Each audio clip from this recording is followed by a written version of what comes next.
And अभी जो मेरे हेयर का जो रूट है वो बहुत ही कमजोर है। तो गाइस हेयर लॉस किस कारण से होता है, आपको कैसे पता चलेगा कि मेरा हेयर लॉस हो रहा है कि नहीं हो रहा है, तो मैं कुछ मेन पॉइंट्स बताऊंगा। हेलो गाइस, तो ये वीडियो स्टार्ट करने से पहले मैं आपको अपनी हेयर डेंसिटी, हेयर लाइन ये वगैरह वगैरह बता देता हूँ ताकि आप इस वीडियो पे ज़्यादा से ज़्यादा ट्रस्ट कर सके। तो मैं आपको दिखाता हूँ। ये अगर आपको दिख रहा होगा, अच्छा नीचे बैठ जाता हूँ और ये मेरी हेयर लाइन है। हम्म,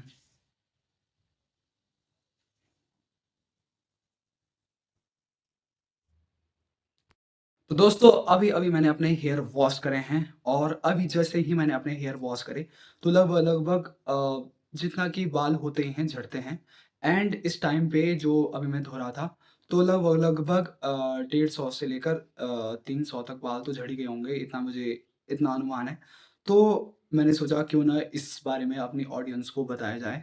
और अभी जैसे कि मैंने आपको अपनी hair line, hair density, hair volume और अपना हेयर लाइन वगैरह वगैरह पूरा दिखाया, तो उस हिसाब से आप अनुमान लगा सकते हैं कि अभी इसकी रिकवरी कर सकते हैं हम। और आपने जो मेरी हेयर लाइन पे अभी जो बेबी हेयर्स देखे, उसका यही कारण है कि मैं अभी अपने हेल्थ पे ध्यान दे रहा हूँ।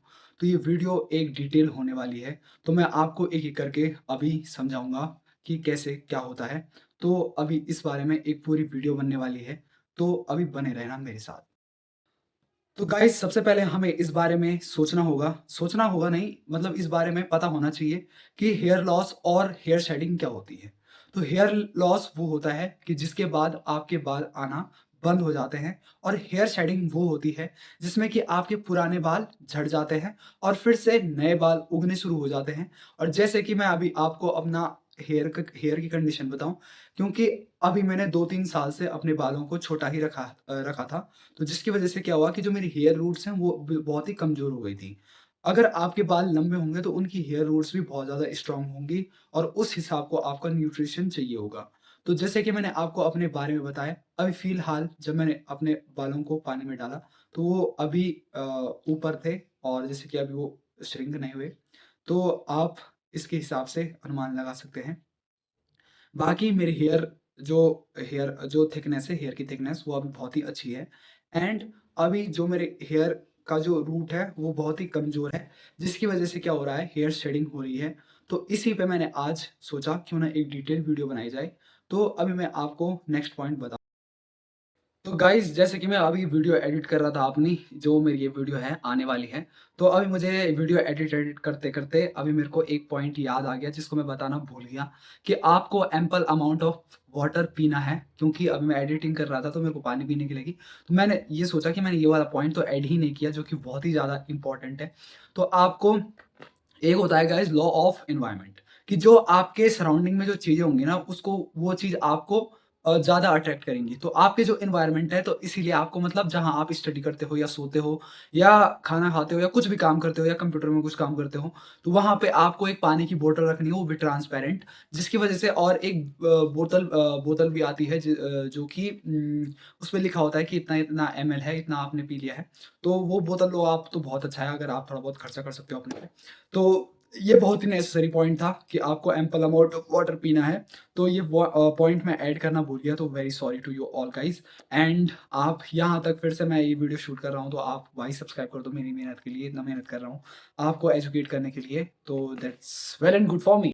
तो अब आते हैं हम अपने दूसरे पॉइंट पे, जेनेटिक्स। जेनेटिक्स एक ऐसी चीज़ है जिससे कि मतलब जो आपका जो हेयर लॉस है, बाल्डनेस है और हेयर लाइन है, वो किस हिसाब से घटती है। मतलब अभी ना मेरा जो क्राउन एरिया पे है अभी वो बहुत ही अच्छा है, हेल्दी है। और जो मेरी हेयर लाइन है वो भी अभी हेल्दी है, वहाँ पे नए बाल आ सकते हैं अभी। तो उनको मैं अभी उगाने की कोशिश कर रहा हूँ। तो मैं बात कर रहा था जेनेटिक्स के बारे में। तो अभी फ़िलहाल मैंने अपने पापा का देखा, उनके अभी तक हेयर बहुत ही अच्छे हैं। अपने नाना जी के हेयर्स देखे, वो भी बहुत अच्छे हैं। और मेरे दादाजी तो अभी नहीं है यहाँ पे, मतलब अब इस दुनिया में नहीं है, तो उनका मतलब अभी मैं कुछ बता नहीं सकता। लेकिन नाना जी के हेयर्स, अपने पापा के हेयर्स, उनका बताऊँ मैं आपको, तो उनका बहुत ही अच्छा अभी हेयर कंडीशन है, बस उनके बाल थोड़ा ग्रे हो गए हैं। बल्कि मेरे नाना जी के अभी बाल जो हैं बहुत ही वेल कंडीशन में हैं। तो अभी जो जेनेटिक्स एक फैक्टर है, उसको मैं नेग्लेक्ट कर सकता हूँ कि वहाँ से मेरा हेयर लॉस और जो वगैरह है, उसको मैं अभी नेगलेक्ट कर सकता हूँ यहाँ से, क्योंकि अभी इस टाइम पे बाल इसलिए झड़ सकते हैं, जो हेयर शेडिंग होती है, वो आम तौर पे इसलिए होती है, नेचुरली होती है और अपने आप गिरते हैं बाल।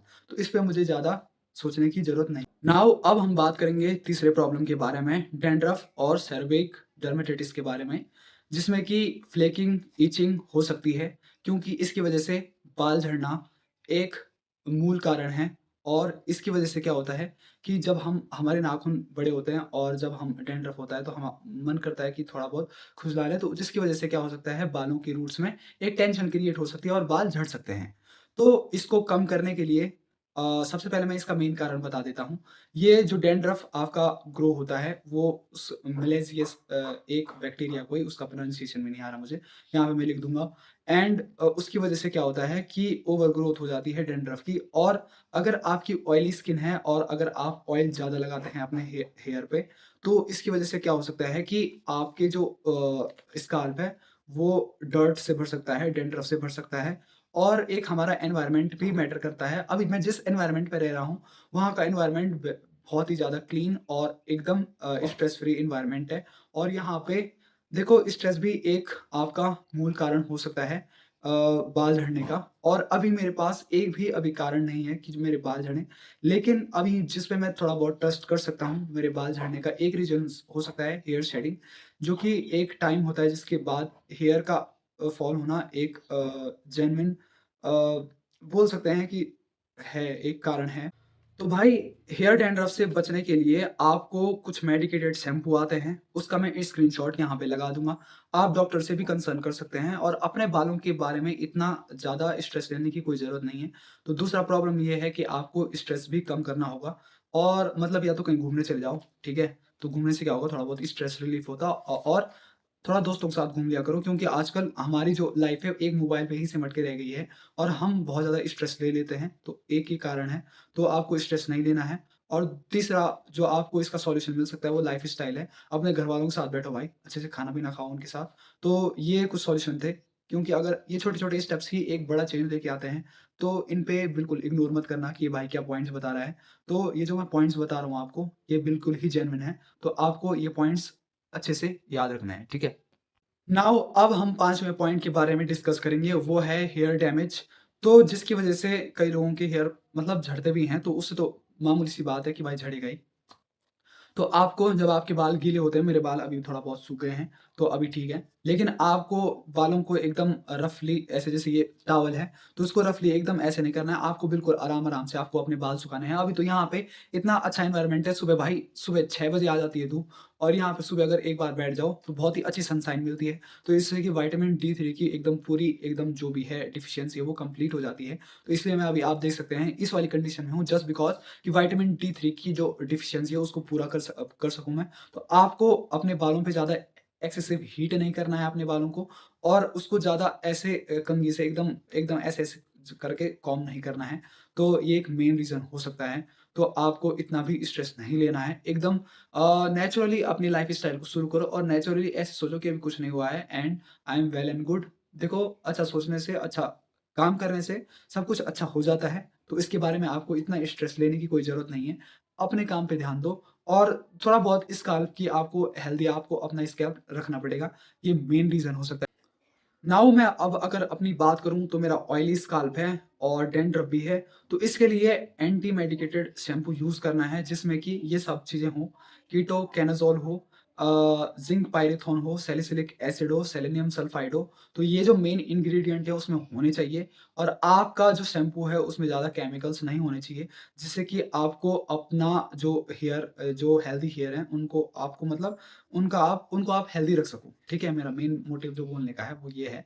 तो अभी मेरे पास ना माइक है, तो मैं मेरी वॉइस अगर थोड़ा अच्छी नहीं आ पा रही है तो उसके लिए आपको वेरी सॉरी टू यू, है ना? ऐसे ही बना सकता हूँ वीडियो।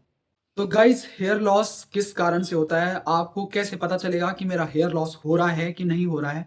तो मैं कुछ मेन पॉइंट्स बताऊँगा जिसकी वजह से आपको पता चल जाएगा कि आपका हेयर लॉस हो रहा है कि नहीं हो रहा है। तो सबसे पहला पॉइंट है आपकी हेयर लाइन का पीछे जाना, ठीक है? दूसरा है आपका जो क्राउन एरिया है, इसे बोलते हैं क्राउन एरिया। अगर यहाँ से आपके बाल अगर आपका क्राउन एरिया दिखाई दे रहा है और आपके बाल अगर थिन हो रहे हैं, पतले हो रहे हैं, तो इससे आपको पता चलता है कि आपका हेयर लॉस हो रहा है। अगर आपके इर्रेगुलर पैचेज़ हैं आपके सर पे, तो उसकी वजह से क्या हो सकता है, आपके हेयर लॉस हो सकता है।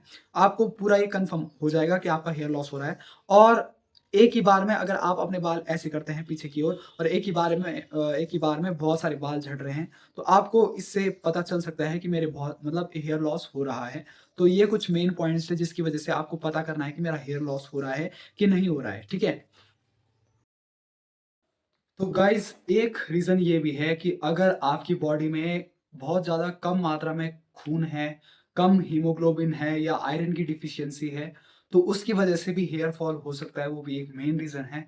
और सर्टेन कुछ प्रोसेस होती है, वो जैसे कि लाइक मास्टरबेशन वगैरह-वगैरह, तो इससे भी आपका क्योंकि जो हमारा जो स्पर्म सेल होती है, वो मेन खून से ही बनती है, तो जब आपका खून ही नहीं होगा, तो आपका टेस्टोस्टेरोन लेवल भी कम होगा एंड खून भी कम बनेगा एंड जितनी भी बॉडी जिससे रेगुलेट होती है, वो सारा कम हो जाएगा, है ना? तो उसकी वजह से ये इस पे अगर आपको पूरी डिटेल वीडियो चाहिए, तो मैं बता सकता हूँ आपको। बाकी आप अगर कमेंट आ जाते हैं, इस पे अच्छे खासे व्यूज़ आ जाते हैं, तो मैं वीडियो बनाने में मेरे को कोई प्रॉब्लम नहीं है। बाकी इस टॉपिक पे आपको अगर वीडियो चाहिए, तो आप बता देना मेरे को, मैं आपके लिए प्रोवाइड करवा दूँगा। तो गाइज़ ये थी हेयर फॉल की मेन वीडियो और अब मैं दूसरी वीडियो भी लाऊँगा, तो उसमें आपको बने रहना है कि कुछ मिसकंसेप्शन, कुछ मिथ हैं हेयर फॉल के बारे में। तो ये जो अगली वीडियो आएगी, उस वीडियो में ये वाली मतलब मैं अटैच कर दूँगा या डिस्क्रिप्शन में उसकी लिंक दे दूँगा, ताकि आप आराम से देख सको और जो नेक्स्ट वीडियो है, वो मेरी आपको टाइम टू टाइम मिल सके। उसके लिए आप सब्सक्राइब कर दो और बेल आइकन ऑन कर दो, जो भी है। ठीक है? तो आज की ये वीडियो यहीं पे समाप्त करता हूँ। मैं इस पे हेयर फॉल पे 3 वीडियो लाऊँगा। ठीक है? तो आपको मेन-मेन वो देखनी है भाई प्यार से, क्योंकि मैं इतने मेहनत से अपनी वीडियोज़ बना रहा हूँ, ठीक है?